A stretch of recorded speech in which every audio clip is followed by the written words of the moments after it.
জীবন আমাদের কত কিছু শেখায়, তাই না?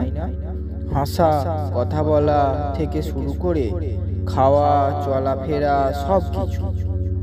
আর এই সব কিছুর মধ্যে সব থেকে সফল হলো পরিচয়ের গুণ।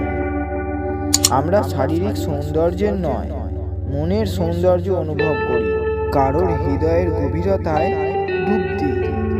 আমরা তখনই একমাত্র আমরা ব্যক্তির ব্যক্তিত্ব অনুভব করতে পারি।